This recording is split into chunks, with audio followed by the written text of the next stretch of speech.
Hello, everyone. Good morning, good afternoon. My name is Nikita Udwani, and welcome to today's webinar by Fleet Forum. Before we start, I think some of you already know the drill. May I please ask you, let's do a quick audio video check. Just want to make sure that you can see and hear me loud and clearly. I see some of you are, I see some posting in the chat there. I do see some posting. There we go. Thank you, Miroslav. So welcome, everyone. My name is Nikita Udwani, and today you are joining a 30-minute webinar on the basics of driver management.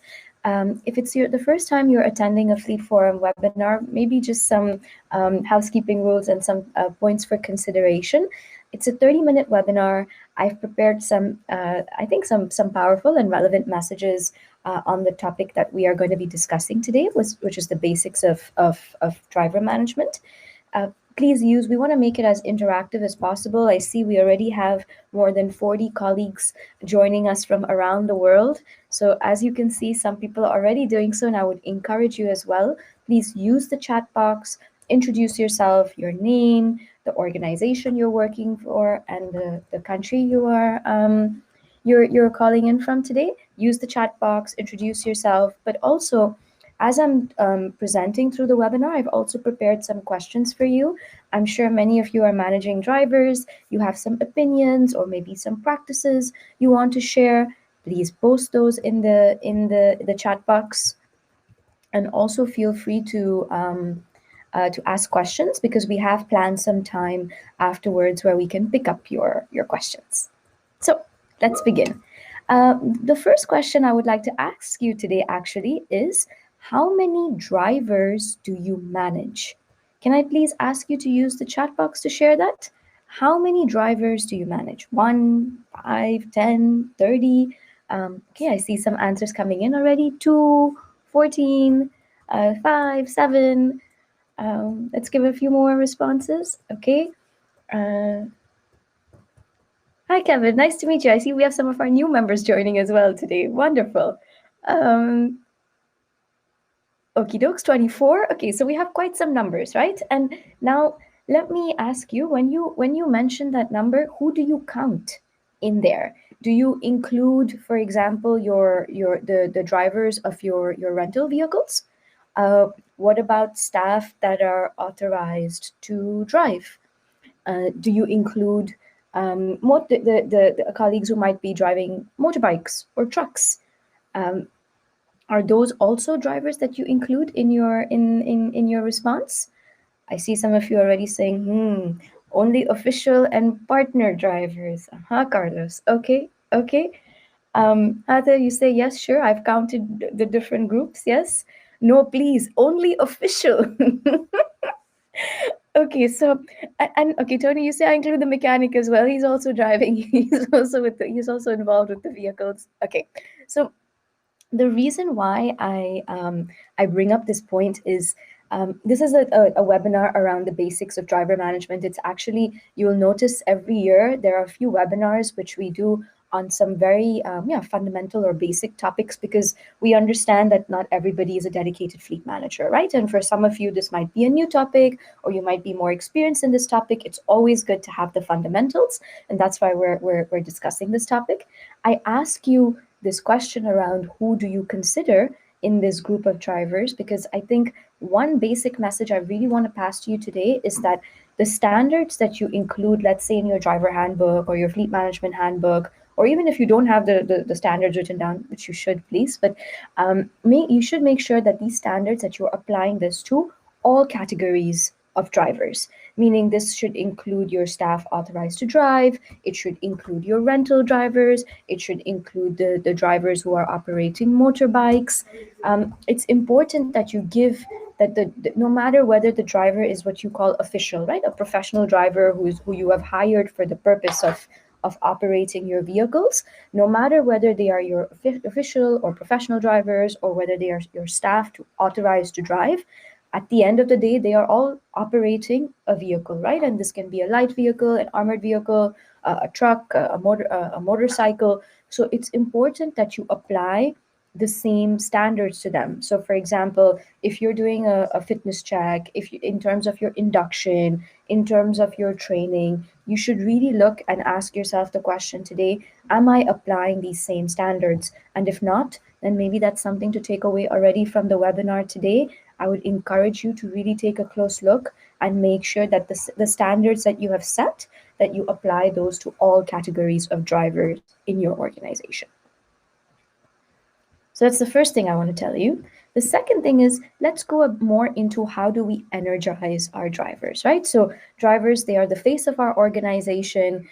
They have a lot of, I think, after the when if we think of beneficiaries or people who benefit from the activities of our organization, the vehicle is so symbolic, right? It carries our brand, and who's operating that vehicle? A driver. So he or she is the face of the organization. They are the eyes and ears of the organization. They are, if you own the vehicles, they're operating probably one of your most expensive assets. And so it's important to make sure that we give the way we think about a vehicle check, that we also give that much focus to the people who are operating the vehicles, right? So one topic I want to zoom in with you is, how are you energizing your drivers? And I want to look into four specific things here. Let's start first with the personal development plans, right? So you might have seen this webinar of ours previously.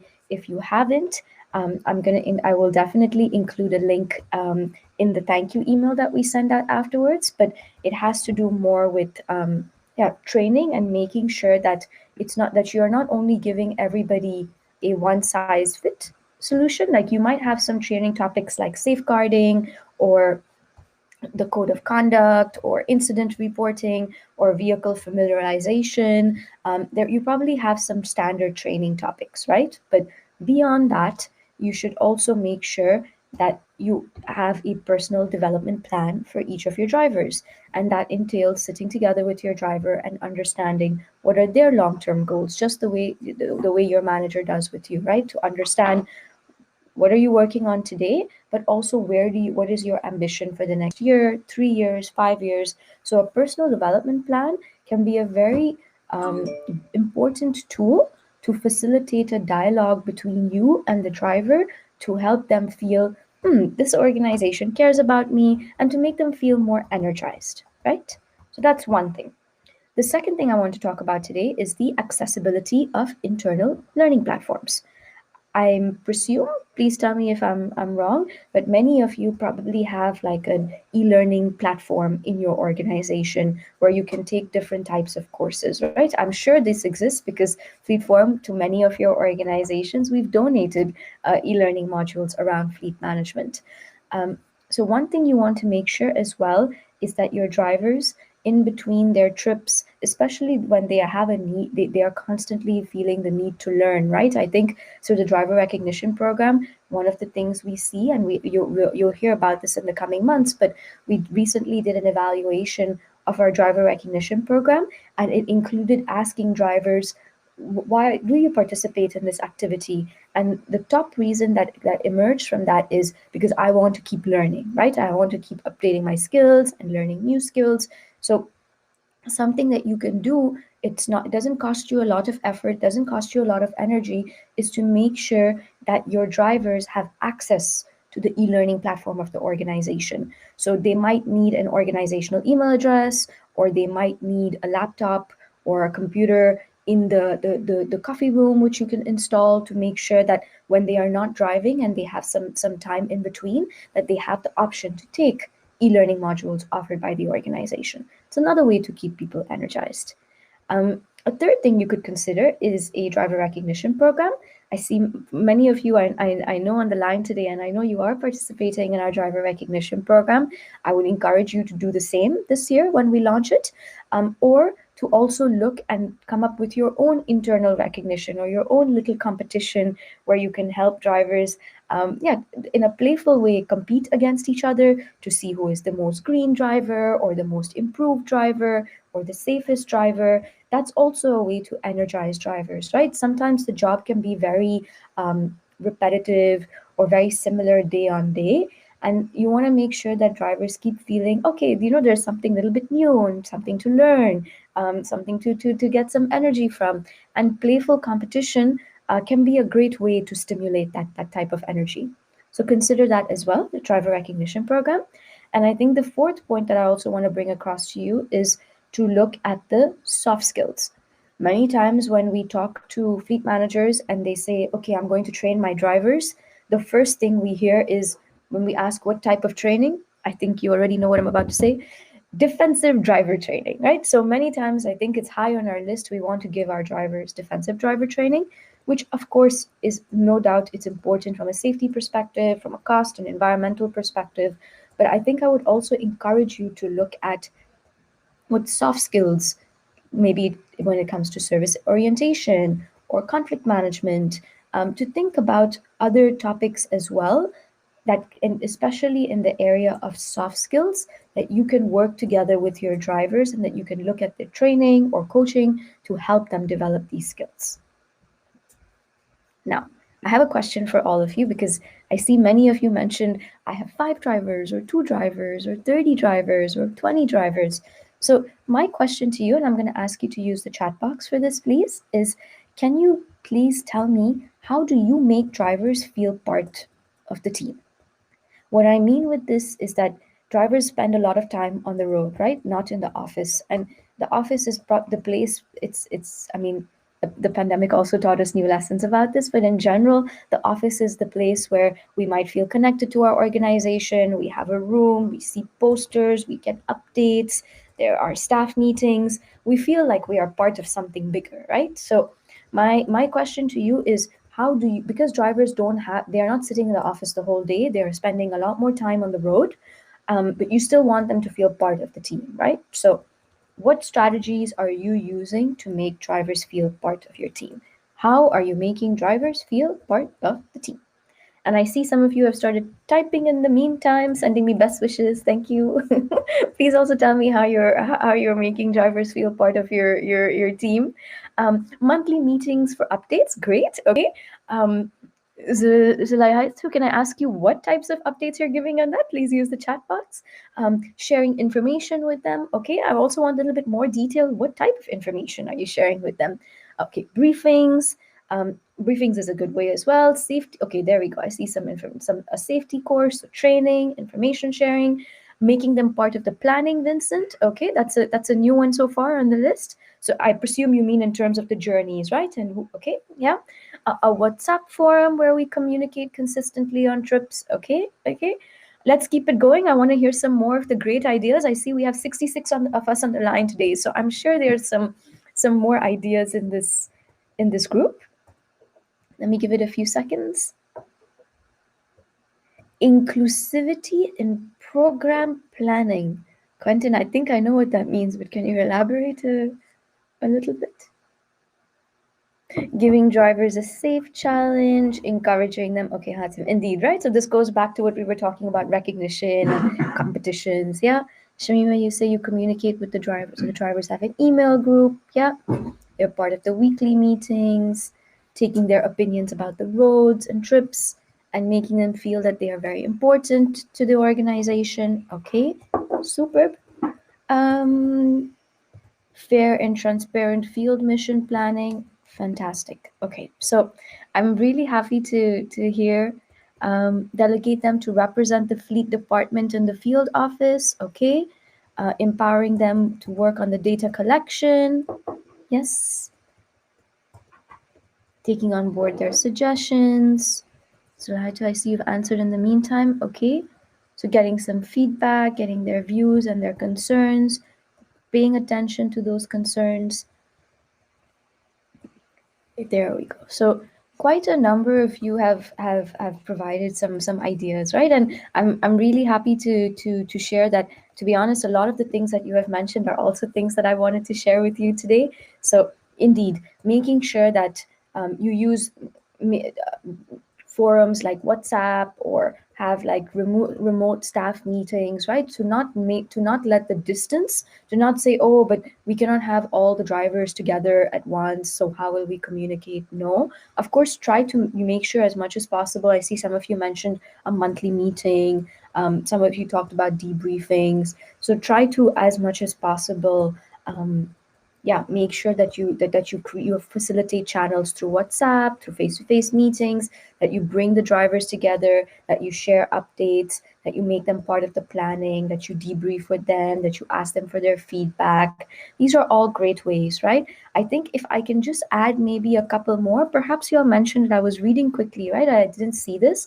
I think sometimes when we have like our staff retreats, right, or like a large event for the organization, I have the impression, but I could be wrong, maybe this is not your case, that we often tend to exclude drivers from those events because that's the day that they are also busiest doing moving people around and but I think it's really important that one, as much as possible in your staff events, that you don't forget them, right? It's one thing to organize a monthly meeting for your drivers, it's another thing to include them in your staff events. They are staff. Sometimes I hear fleet managers say our drivers and our staff, and I think we need to be careful with this, right? Because drivers are our staff. So make sure that whenever you have staff events, especially, and it's a fine balance with your senior management, right? Like maybe they think, oh, but we can cut costs by not including the drivers.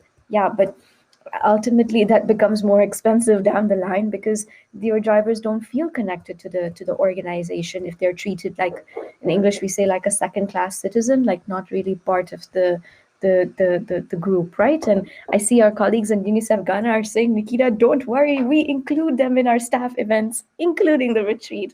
I'm really happy to hear that. And I see, Carlos, you've come up with, you've brought up a new idea as well that I had not seen mentioned as yet in the chat, which is to celebrate the Drivers' Day, right? To have a specific day in the year where you are celebrating your drivers. Yes.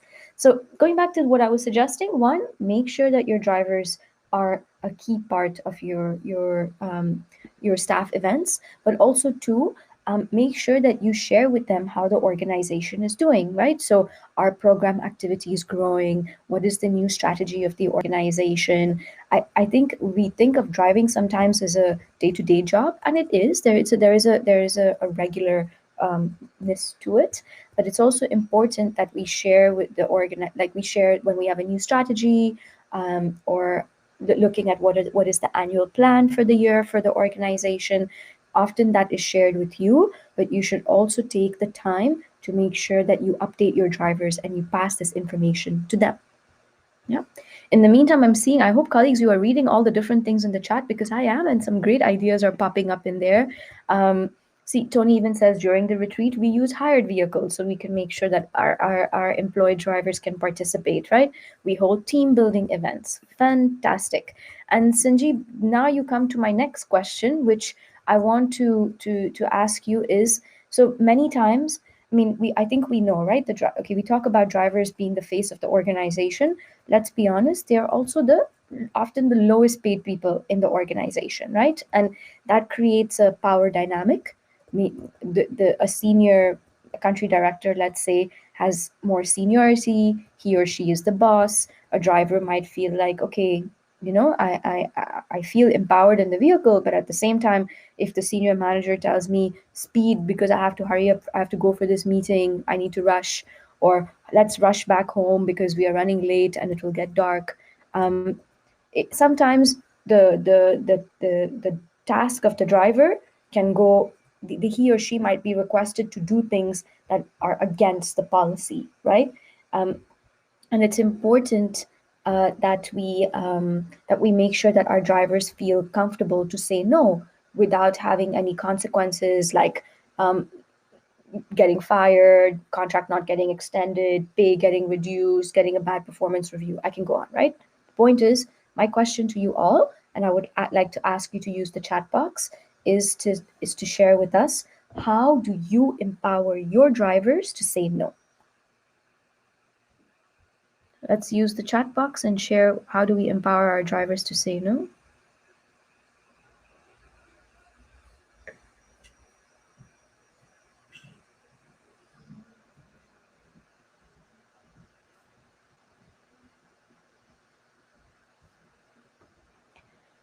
We are planning to implement a stop work authority. Carlos, can you explain a little bit more? I'm loving the ideas. I think you're all coming up with some fantastic ideas today, and this discussion is very fruitful. I see some of you are asking questions as well. We're going to pick that up in a few minutes. But let me ask you, how are you empowering your drivers to say no? By supporting them and standing next to them, okay, by referring their decision based on clauses in the vehicle policy, okay. I'm hearing some good ideas. Let's let's keep them coming. Let's hear some more thoughts that you have about this. It's a very sensitive topic, right? It's one thing to put it in the policy. The practice is really the where it gets interesting. So I'm really curious to hear as managers, how do you how do you balance that dynamic? How do you make sure your drivers, you're not sitting with them in the vehicle every day? How can you empower them to say no?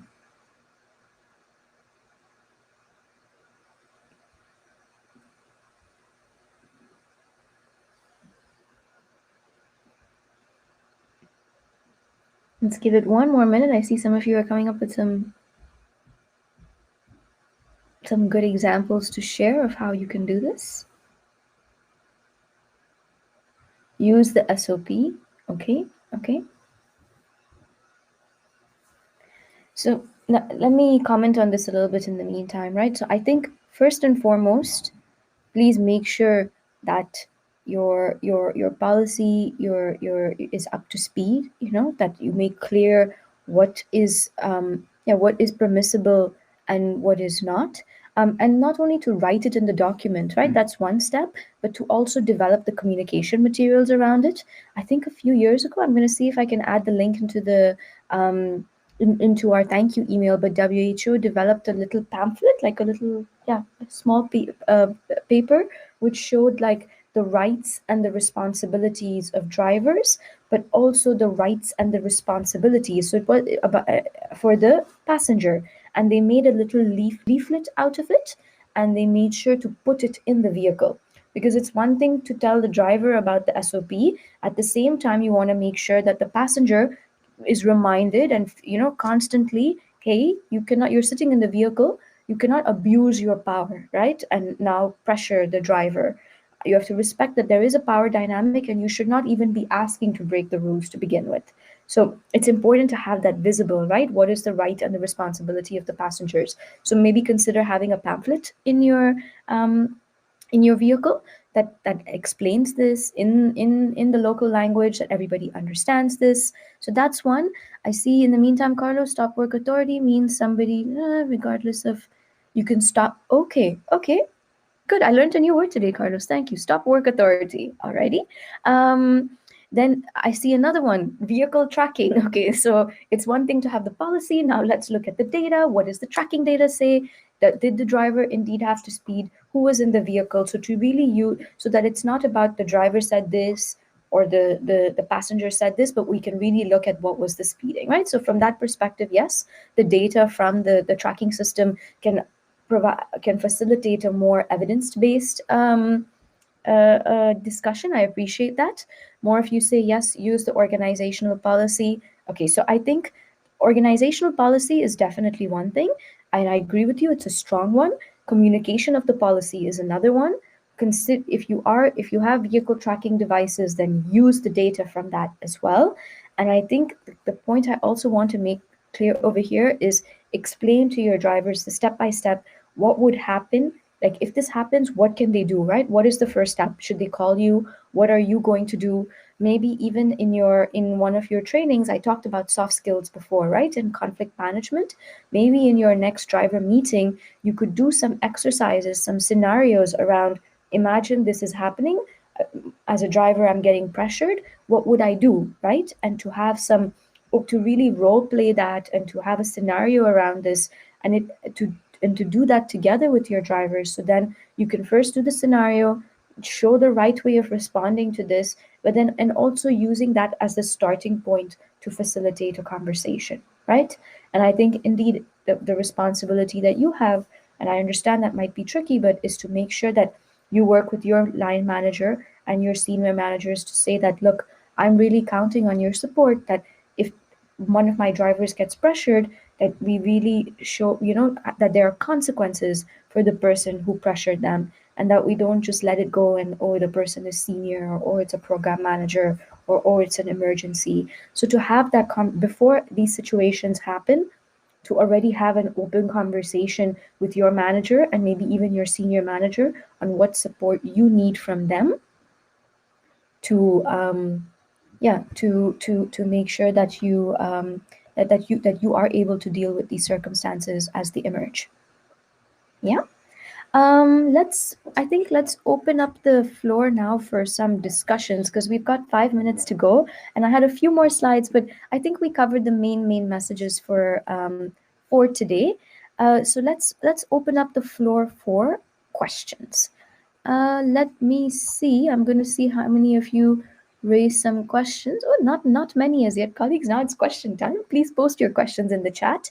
Um, Kiara, I see you say, I see that my colleagues are mentioning a lot of team building events. Can I get some examples of this? We usually only do driver trainings with them, and I would like to improve how we manage drivers. Hey, thank you, Kiara. Colleagues, I have some ideas about this, and I can share, of course, but I think that Kiara is also asking the question to all of you, and I'd like those of you who said I do team building, I'd be very much happy if you could share some ideas around this. Kiara, the examples that I have seen is, for example, is like going for dinner together, um, or yeah, like going to a restaurant together, maybe a barbecue. Um, Also sometimes like maybe having like a treasure hunt, or yes, different types of like fun activities, right? Things that people would appreciate, maybe having like a football game together. So it could be also something like sports related. That's the type of team building, right? It's about going into an environment that has nothing to do with driving, um, and then making it, yeah, doing something fun, not at all related to the job. It allows people to show like a more personal side of them, to show their hobbies, their interests, to start a conversation about things that you might not have never even known about your colleague driver, right? So that's the type of, I think, team buildings that some of our colleagues were a street race. Okay, well, Carlos, I hope that is also balanced with your safety objectives. The word race makes me a little bit nervous, but so maybe a safety competition or something, So let's be careful with that one. Going for a day out visit with food and fun. Yes. I've seen sometimes people also bring like the families to this, because maybe for in certain cultures, the family is also an important part of it, right? And it's not so separate, work and family. Maybe people want to also bring their families to um, the event, so that could be something as well. That's one. I see another question that appeared. Fiona asked Ernest, "What is powder?" Can you type that in the chat box, Ernest, and then I will bring it up on the screen. If you could explain what you meant by powder. And in the meantime, let's take another question from Carlos. How would you convince senior management that drivers should be part of your fleet management?